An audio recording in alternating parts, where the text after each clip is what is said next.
Next, to the latest in France's fragile government and the efforts to pass the national budget. Today, the head of the far-right party, the National Rally, Jordan Bardella, has said he does not support a no-confidence motion which has been filed against the centrist government here. The confidence vote is to take place tomorrow, and a coalition of MPs from the left have said they are to back the motion, but it appears now unlikely they will have enough support to bring the government down. Well, let's start by listening to Jordan Bardella himself speaking this morning.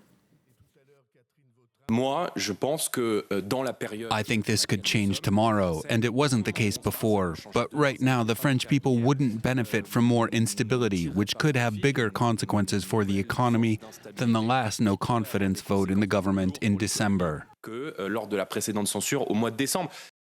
Well, let's unpack a bit of this with Mark Perelman, now our French politics editor. And look, is it fair to say, Mark, then, that the Prime Minister, Francois Bayrou, has sort of won his bet to try and get that French budget through this divided parliament? It appears to be the case.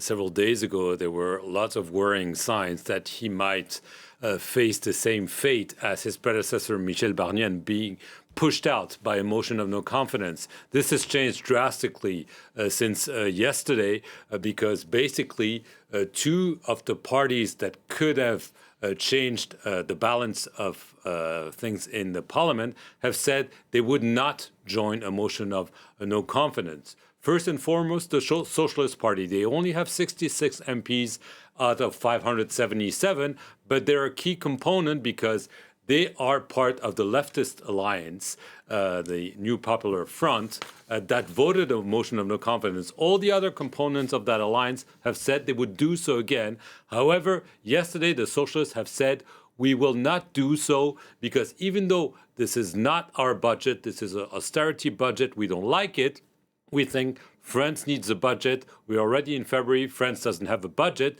So we will not vote this motion of no confidence. And as we just heard, the National Rally seems to be heading the same way. Let's not forget, Michel Barnier fell because both the leftist coalition, including the Socialists, and the National Rally voted against him. This means that Francois Bayrou, who has decided yesterday to use Article 49.3 of the Constitution, where you push a legislation without a vote, but you get a motion of no confidence filed against you, will likely survive and be able to pass the budget and the budget for the social security system. So he seems to have won his bet and survive at least for now. So good news then for Francois Bayrou. Is that kind of it? He will pass his budget. He survives as Prime Minister. Job done? Job not done yet. First job done, yes, because this was a major hurdle. And this, again, was the reason why Michel Barnier is not the Prime Minister today. So it's an important hurdle.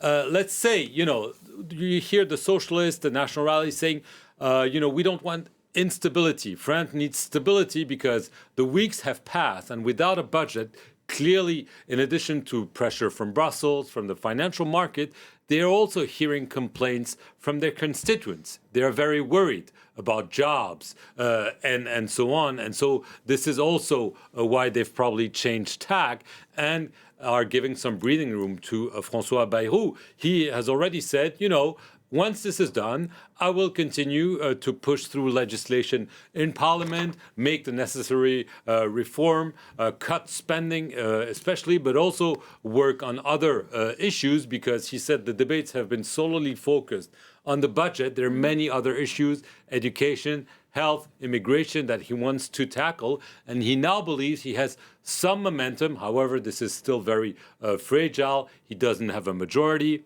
The other parties, the Socialists, the National Rally, have said they would not vote against him. This doesn't mean they will necessarily support him. And what he has escaped right now, he might face again in several weeks. So it's obviously still a very, very fine balancing act that he has to perform. But at least stability has allowed him to survive and gives him some hope that he might be able to continue as Prime Minister for, if not weeks, even months to come.